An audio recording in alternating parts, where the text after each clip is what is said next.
So I start a new series, go twice, and then end up having to delay it for a couple of weeks because in April, your entire life gets caught up by Independent Bookstore Day, and there was just no time. We had to prep for Independent Bookstore Day, which was last Saturday, and now it's more than a week later, and I've got a cough and I feel like I just need to sleep for a week. But I'm back, and as you can see, I've got a lot of new books here on the table. So this is what has come into the store through the end of April in the last couple of weeks. And then next week we'll be back on track with what comes in on Tuesday. That'll probably post Wednesday or Thursday. It'll just depend on the rest of my schedule, because fun fact about running a business mostly by yourself is that trying to do everything is kind of hard. And if you are curious about what that means, go to our podcast, the Curious Cat Bookshop podcast. That playlist is under our videos, and I cover all sorts of things regarding the running of a bookstore, how I started my bookstore, and so forth. I will be doing some updated videos because now that I'm full-time doing my bookstore as opposed to doing a full-time job in publishing and then just trying to manage my bookstore on the side, things have changed. For one, I'm trying to pay myself through the store, and that means adjusting how I hire people, how many people I'm hiring. And if you watch our podcast, you'll know that our most recent episode came out last week. I interviewed my friend Jen Gonzalez on how small businesses should be looking at how they get grants, how they decide which grants to go for, and how that affects their business, and how Jen had helped me with my last 2 grant applications. So we talked about my last successful grant application and the one that I just applied for. Fingers crossed, waiting to hear from it in the next week or 2 whether I got it. I applied for the WBDC Ignite grant, which is a $10,000 grant to help you expand your business. And we'll see if my proposal of helping us to expand our event program was successful. Today, though, I'll be covering what's new in the store. I'm going to start with the most fun thing,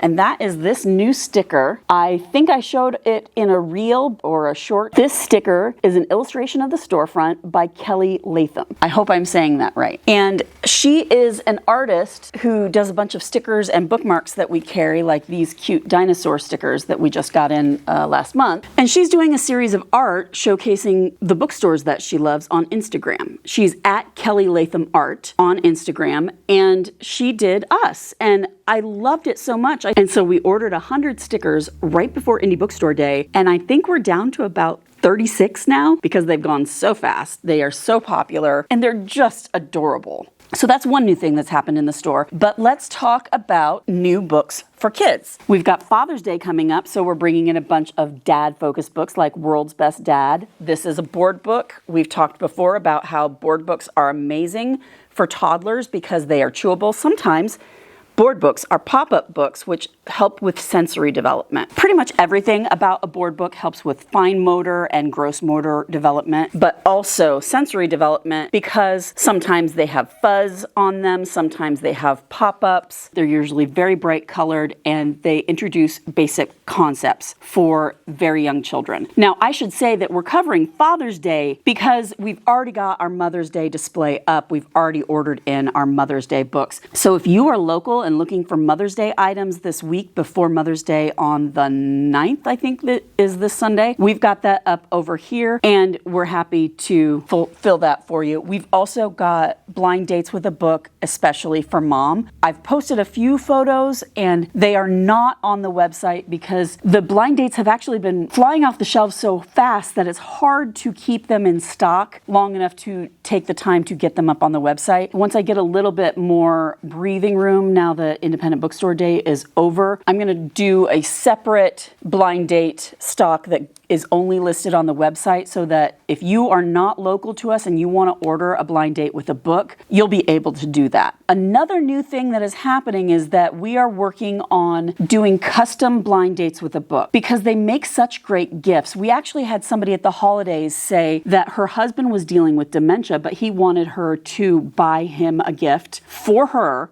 so that he could give it to her at Christmas. And she felt bad because she then would know what the gift was. Blind dates with a book actually solved that problem with them because she didn't know what book was inside. And so he was able to give her something that was a surprise to her. That's one way that blind dates can be fun. I've had people come in and get them for birthday presents or just for a treat for themselves. If you are interested in just giving a specific book that you want to give to a friend the blind date treatment with the stickers and the pins and all of that kind of stuff on the outside, it's probably not going to be a link that I can share below just yet, but in the coming weeks I'm working on putting that up on the website so that people can order those and then order the book that they want that blind date treatment on. So that is coming, but it's not quite here yet. Now, back to new children's books. We're still in picture books. This is Little Ghost Summerween. This is by Maggie Edkins Willis, who is the author and illustrator of the first book in this series, Little Ghost Makes a Friend. And they're having a lot of fun with their little friend and their little black cat in the summertime when it's not Halloween. I am not 100% sure whether this came out in the last couple of weeks, but it is super cute, and it's called The Art of How Dogs Sleep by Allison Kim. Look at these adorable illustrations of dogs sleeping. It's all about sleeping positions. And so if you know a little one who loves dogs and wants to be read to about dogs, this is a perfect read for them. Next up in the series that started with The Leaf Thief, this is by Alice Hemming, who's the writer, and Nicholas Slater is the illustrator. It's The Leaf Thief, The Flower Thief, and The Snow Thief, and now The Sun Thief. So this is a lot of fun. It's a mystery to the squirrel as to why the summer days are so long. The sun was still out at bedtime a few weeks ago, and now the sun is starting to go away as we head toward fall. And so there must be a sun thief. These are really just hilarious, sweet picture books about nature and the changing of the seasons. This is a great one for summer reading. Now, on to activity books. We've got a lot of them in our little section over where the board books are. And Elephant and Piggy by Mo Willems are just so popular. But at this point, I'm pretty sure that every kid has read all the Elephant and Piggy. So we don't actually carry that many Elephant and Piggy books anymore. But this just came out. It is a Elephant and Piggy sticker book. Sticker books are so popular for us. This is a whole activity book. It's a robot builder. You can pretend. This activity book actually ties into many of those books in the Elephant and Piggy series, and so it's a great way for early readers to implement what they're reading about in those books in a more hands-on way. I've realized that we're a little bit understocked on chapter books. What I mean by chapter books, a lot of people don't know this. There's a breakdown of books for children. You've got board books for the youngest babies. You've got picture books for anywhere from 0 on up to 13, 14. Some picture books are complex enough, especially in nonfiction, that you can be using them through junior high and high school to introduce concepts. But mainly picture books are thought of as for anywhere from babies on up through middle elementary. So chapter books are early readers, and some of them are leveled readers, but not all. And they cover that emerging reader, like the very first kindergarten, first grade emerging reader where they're just learning. They have very limited vocabulary, all the way up through, I think 4 is the highest it goes. And level 4 is considered fluent reader. And it really depends on the publisher, what they're categorizing it as. But generally we go from 1 who's a very beginning reader, 2 and 3 are somewhere in the middle, and 4 is considered a fluent reader. 3 might be considered a fluent reader in some other leveled reader systems, but we're bringing in more nonfiction for kids in that section. So we've got a book on dinosaurs, a book on soccer, and for fluent readers, we're getting in books like the Gracie Way series. This is the newest one, You're So Brave, Gracie Way. I think that these are coming out 2 at a time, but I don't see the second one here. And what has been happening is, because we've been so busy and I haven't had time to make this video, is that everything that I was going to talk about in the video has been sitting on this book cart for about a week. And so some of the books that are new might have already been bought, but I will link below our book list of new releases so that you can see the full list. We go picture book, chapter book, and then middle grade is anywhere from 4th grade to 8th grade, really, is what we consider middle grade. So we've got the new Spy School Secret Service graphic novel. This is a new thing. The Spy School novels have been so popular that they've been translating them over into graphic novel format. I think some of them are original stories and some of them are the same stories as the novels and now illustrated as a graphic novel. I'm not 100% sure which one this is, but as you can see, it's very exciting. Graphic novels are perfect for those young readers who are a little bit more reluctant, who prefer reading with pictures, who are not necessarily ready for a big, full book like this, and I'm seeing a lot of that lately when it comes to children's literature. Graphic novels are a great gateway to getting kids excited about reading and story, and eventually, hopefully, they will be just as excited about novels, nonfiction, and other reading. Also, in middle grade, it has been the #1 bestseller in children's literature for years and years. It's by Katherine Applegate. She is so well known for so many books. This originally came out in hardcover in 2022, and it's just now coming out in paperback because it still did so well in hardcover. This is actually a novel in verse.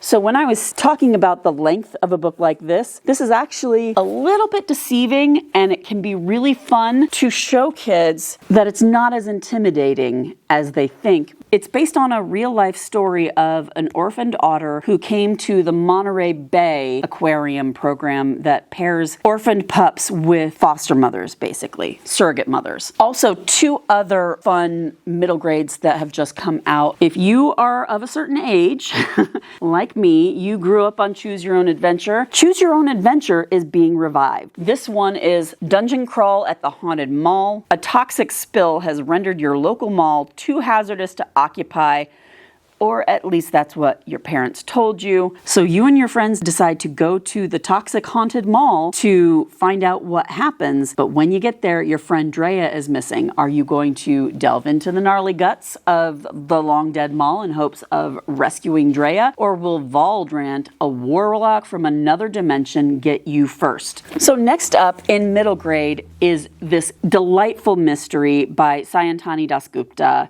who I loved her middle grade fantasies. And this is a realistic mystery set in New York City. And when a ruby goes missing, Rhea and her besties decide that it could really solve some of their problems. So they decide to find it, I believe, for the reward money. And it's a romp through the Metropolitan Museum of Art and the streets of New York City. That is a fun mystery to check out. We only have one new YA right now in the last couple of weeks. This is Gods and Comics by Kat Cho. This reminds me of one of my favorite K-dramas from about, 5 or 6 years ago, in which, in the drama, the daughter of a comic artist gets drawn into her father's comic. In that case, it was a realistic present-day comic, and she falls in love with her father's main character, and they start crossing back and forth between the 2 worlds. In this case, Grace Bach is a 17-year-old artist. She has lost her mother, who was a doctor, but she really wants to be a doctor just like her mother, but now her Halmoni, her grandmother, has also passed. And as a way of dealing with her grief, she starts a webcomic that starts to go viral,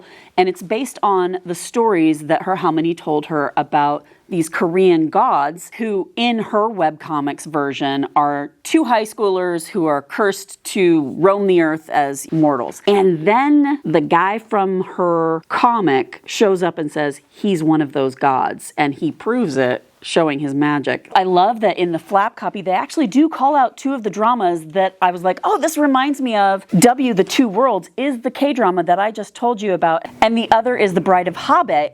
Both really great dramas. The thing that I love so much about K-dramas and what I have seen in Korean American writers like Kat Cho and Axie Oh, who I used to work with at Lee and Low. If you ever read Rebel Soul and Rogue Heart, I edited those. She's gone on to have a wonderful career writing amazing books. Kat is also a great Korean American writer for YA novels, and both of them take inspiration from the structure of Korean dramas and the history of Korean storytelling to look at character in a way that we don't generally see here in the US. I love how you can go from a character just being so utterly unlikable at first that the main character just cannot stand them, to seeing them grow as a person. It's that growth that endears you to them. Anyway, very exciting, lots of magic, teen romance, complications ensue, of course. Now we're on to adult fiction, mystery, romance, romantasy, fantasy, horror, nonfiction, and a few other things. So The Left and the Lucky is kind of a father-son found family kind of story about two neighbors. The main character, Eddie Wilkins, he's a house painter in his early 40s, and he has a dysfunctional family move in next door, and the 8-year-old son of that family comes to look at him as a mentor. It's about their relationship as neighbors and friends and a surrogate family. Ghost Town by Tom Perrotta is set in the 1970s, and it's about how the ghosts of our childhood can haunt us. This is Break Room by Mie Lee, who is a best-selling Korean author, very well loved, and you might know her for her previous book, The Dallergut Dream Department Store. This is a tiny little book, and I feel like it'd be very appropriate for anyone who is a fan of Squid Game. This is also about a game show. The contestants are people who they were nominated by their coworkers as the nightmare coworker. So now these game show contestants are all working together on this game show, except one of them is not who they say they were. And so the only way to win the prize money is to find out who the mole is planted by the producers before time runs out. I'm pretty sure this is not a fatal game.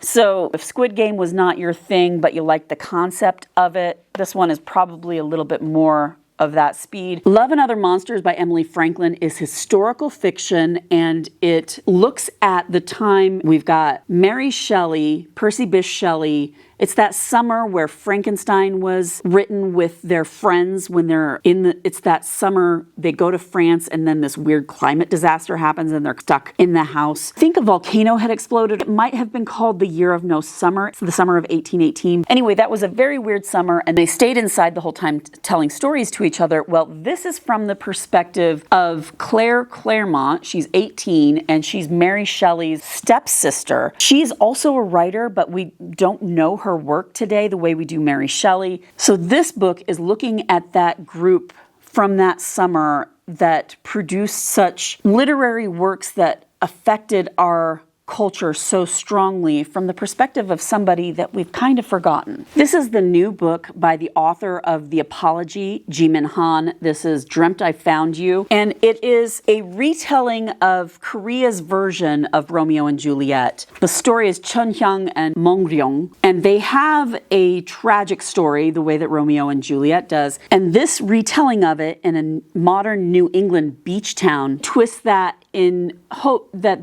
takes a new take on it, and there is a cousin who is attempting to prevent a tragic ending. New in paperback, The Ghostwriter by Julie Clark is a horror novel. Back in 1975, the Taylor family shatters when two teenage siblings die in their own home, and the surviving sibling is accused of having done it. And then that surviving sibling goes on to become a horror writer in his adulthood. And then the ghostwriter Olivia Dumont has spent her entire professional life hiding the fact that she is the only child of Vincent Taylor, who is that surviving sibling. And now on the brink of financial ruin, she's offered a job to ghostwrite her father's last book. What she doesn't know is that this project is another one of his lies, because it's not another horror novel he wants her to write. After 50 years of silence, Vincent Taylor is finally ready to talk about what happened that night in 1975. So it's kind of true crime, kind of horror, and a very pretty version of the book. The Ending Writes Itself by Evelyn Clark is a re-envisioning of And Then There Were None, which is an Agatha Christie novel that has so many variations on it. This one is set in Scotland, and there's a private island, and 6 authors have been invited by this famous author to come to a retreat on the island with him. And when they get there, they find out that the author is actually dead and his last book is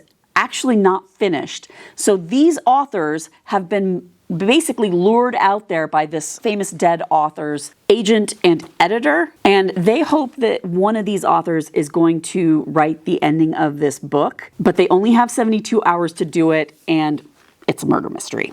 The next book in the Finlay Donovan series is out as well. It's Finlay Donovan Crosses the Line. I love this book. It's just delightful, as much as delightful as the entire series. I'm not going to describe it to you because I want you to start with Finlay Donovan is Killing It, and then eventually you'll get to this one because this is the 6th book in the series. I've read them all. They're a delight. They are hilarious. Finlay Donovan is Killing It is about a mystery/romance writer who she has just gotten divorced. She has toddlers who are just like literally cutting their own hair, and just, she's a single mom trying to survive. And she's gonna have some writer's block, so she meets with her agent at a Panera Bread. Her agent has come all the way down to DC from New York to be like, are you hitting your deadline? We've got to get this going. And Finley's like, well, here's what I'm thinking about my next book. It's not going to be this sweet romance. It's going to be about a female assassin. Well, as she's describing this story to her agent, a mobster's wife is hearing this conversation at the next table over and thinks that Finley is an assassin. So she basically hires Finley to kill her husband, and hijinks ensue. So Finlay Donovan Crosses the Line. Start with Finlay Donovan is Killing It because you do need to read them in order. Now in paperback is Christy Woodson Harvey's Beach House Rules. It's a breezy summer read. I had this in my romance pile, but it was actually supposed to be in the fiction pile. This is about Charlotte, whose husband is arrested for a white-collar crime, and she and her daughter are locked out of their house by the FBI and thrust into the spotlight as they go viral. So they're offered to go stay at a beach house in a North Carolina town that is full of single moms. The cover copy calls it a mommune. And then the women discover a dark secret. There are skeletons in the mommune closet. So this is absolutely not the romance that I thought it was. It is a mystery, and it is a sisterhood among women kind of story. If you're looking for a mysterious beach read that is very women focused, this is the book to pick up. Now on to romance. King of Gluttony is the next book in the Anna Huang series, Kings of Sin. This is book 6. I don't think that you have to read them in order, but don't quote me on that. For the people who love dark romance, that is a very popular series. This came out several weeks ago, but I really just wanted to point out that we have a few more copies in stock of the indie exclusive version of Abby Jimenez's The Night We Met. It has these beautiful sprayed edges, these amazing end papers. And I believe that this is what makes it the indie exclusive. It has this illustration at the front. We had the regular special edition a couple of weeks ago, so I don't remember what the illustration, or if there was an illustration in there, but I think that that illustration is what makes it different because the special edition also had the sprayed edges and the end papers. New in the Romantasy genre, also sprayed edges, a very gorgeous book, is Bloodbound. Look at those end papers. So gorgeous. And it's also a double-sided jacket. I'm just discovering this as I show this to you.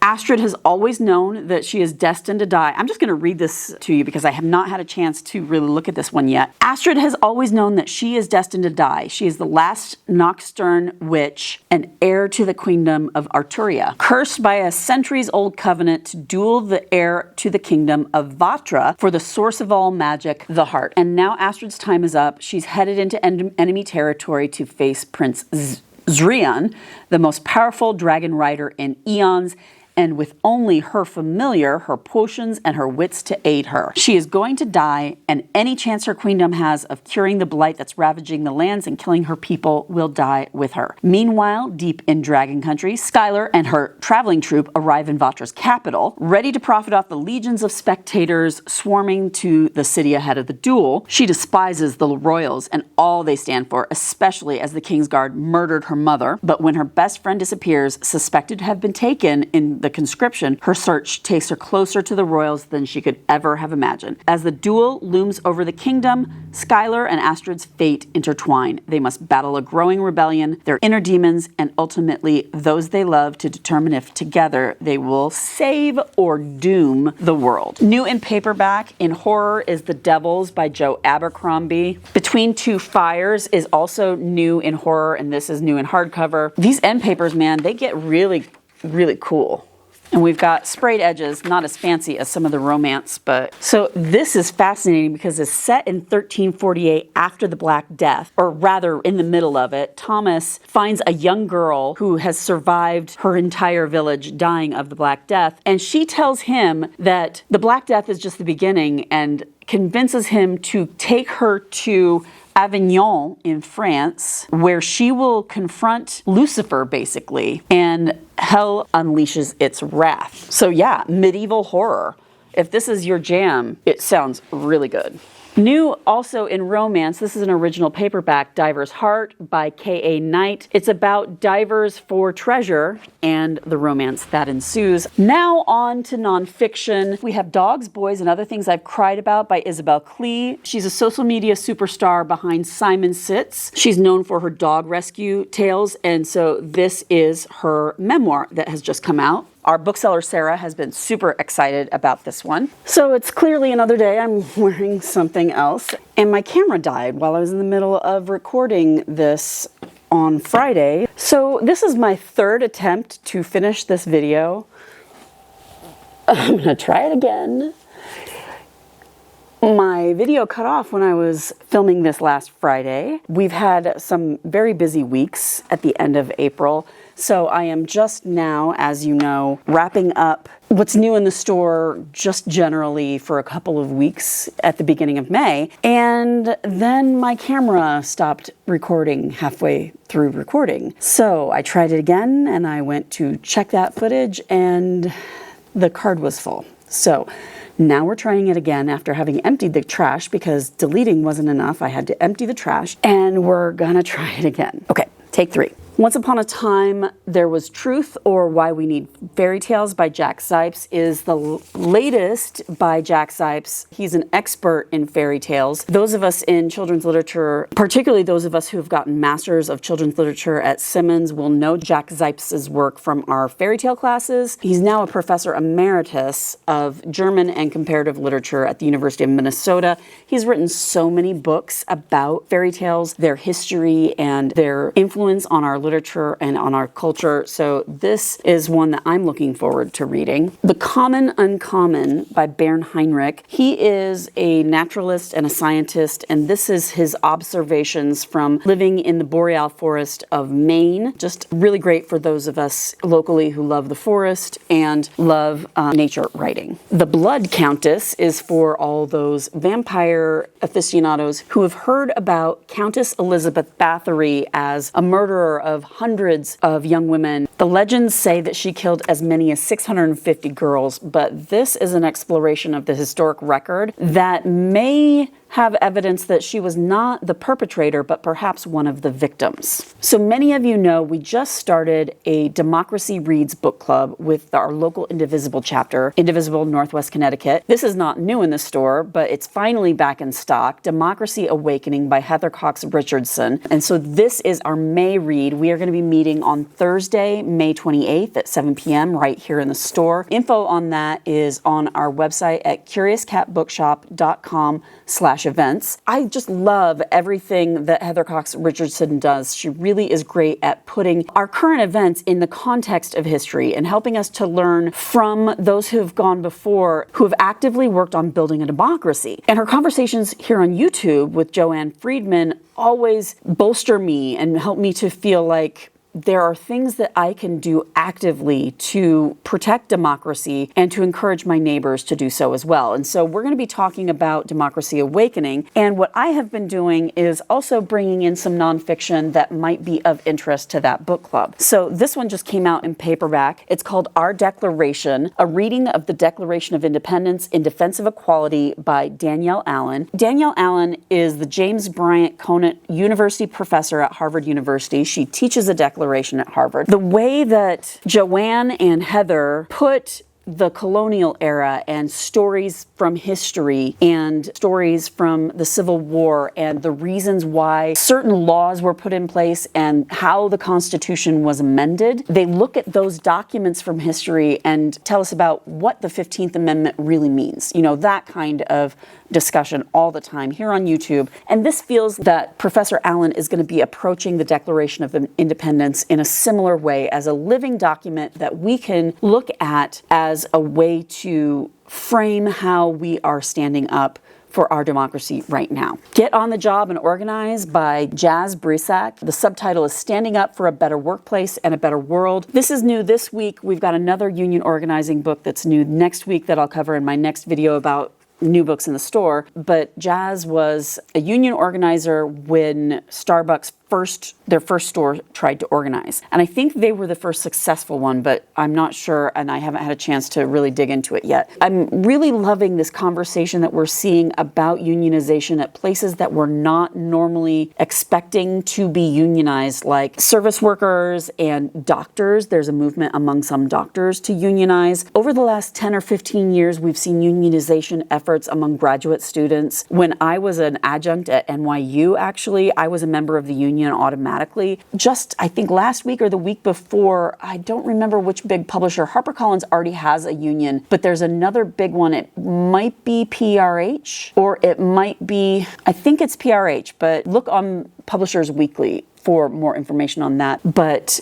in all of these different industries that are not normally considered unionized or unionizable, people are getting organized and finding solidarity. But I think that right now we're at a moment where so many of us are really starting to understand the importance of organizing both at work and in our communities and across different communities. The Coming Storm, Power, Conflict, and Warnings from History by Odd Arna Westad is kind of doing the same thing as Democracy Awakening and a few others, only it's looking at history on a more global perspective, our relationships with our allies, our relationships with our enemies and or our adversaries. Obviously, this was written and printed before the whole Iran war started, but I do think that there's going to be some great insights in here as far as our international relationships go and learning from history. Stealing America, The Hidden Story of Indigenous Slavery in U.S. History by Linford D. Fisher is a book that I have been looking forward to because so often we think of slavery in the United States as just one thing, and we forget or we were never taught about what that meant for Indigenous Americans. I'm hoping that this will help a lot of people who didn't pick up what they needed to know about it from high school history, because we just don't teach kids how complex that history is. And now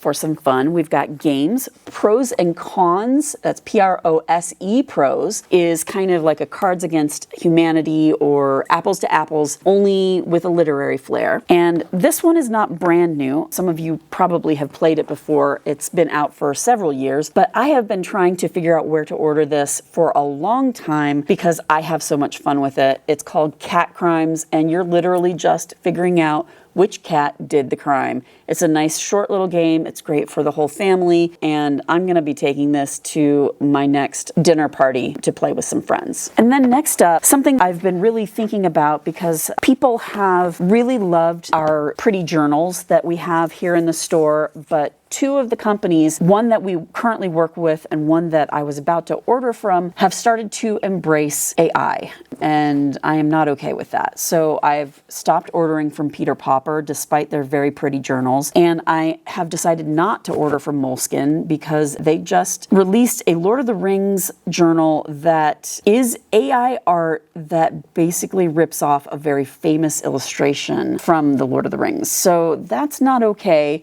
But I have found Paperblanks, which are a really great alternative. They have some really great designs. That's Fourth Wing. That is Mozart's The Hunt. It's from the Embellished Manuscripts collection. This is Monet's Chrysanthemums. This is a design from the Shakespeare Library. It's called War of the Roses. This might be a tapestry from there. I'm not 100% sure. It doesn't say on the packaging. But these are just some samples of what we've just gotten in, and I'm waiting on an order that I just placed last week of even more. So these are little ones. You'll note that some of them have dotted lines. Some of them are unlined, some of them are dotted, some have regular lines. I've had requests from people to have unlined journals. These are the little kind, the soft cover kind, and I'm waiting on bigger soft covers and regular hardcover journals that have some of these really cool designs as well. They also have these beautiful bookmarks. I'm just gonna show all of them together. This is Van Gogh's Sunflowers. We've got that same War of the Roses from the Shakespeare's Library, some Fourth Wing bookmarks. So some of them are just beautiful designs and some of them are illustrations. And they have these new tote bags that I love because they're square. So they make great carrying for square objects like books, and they're really sturdy and they have these zippered pockets inside. This is a photograph of Thai mosaics. The tag says that it is Thai gem inlays, which is from a photograph by Gerard de Georges. And then we have this gorgeous tote bag of Van Gogh's Sunflowers from the Van Gogh Museum. And this design is called Wildflowers, and the artist on that is Laurel Birch. So this is just what we've got in at the moment, but we will be getting in more, and I'll share when those come in.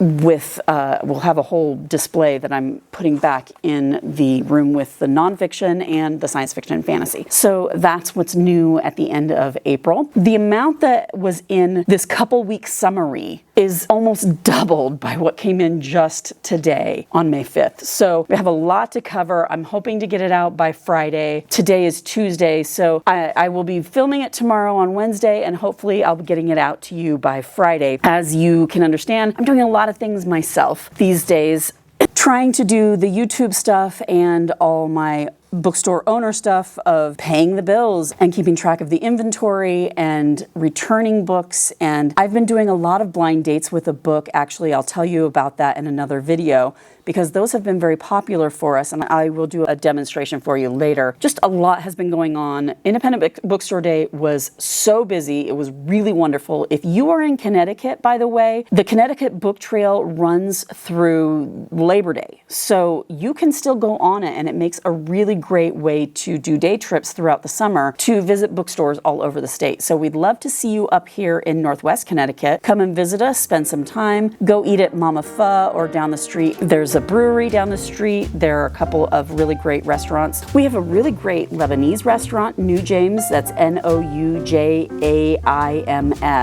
apostrophe S, down the street. The cafe down the street, Railway Cafe. There are a lot of great options here in town as far as that goes. Go on a hike, come to the bookstore, go eat at a local place. It makes a really great day trip if you're here local to us, or if you're up in Western Mass or Eastern New York. If you are even more local than that, remember we've got Kitty Storytime next Saturday, which I'm bringing in the kittens that I'm currently fostering for Sophia Larange, which is the kitten rescue that we do these kitty story times with. They're actually celebrating their 13th year having done all this rescue, so congratulate them. This Thursday, if you're seeing this before Thursday, May 7th of 2026, we are doing a crochet and knitting night. I'm going to be teaching people how to cast on knitting if you want to learn how, and I am going to be trying to renew my very awful crochet skills of when I was like 7 or 8 years old. We've got book clubs. Like I said, we've got the Democracy Reads book club. We've got a fiction book club. We've got silent book club. We've got Read the Rainbow. Go to curiouscatbookshop.com/events for all the info. See you next time.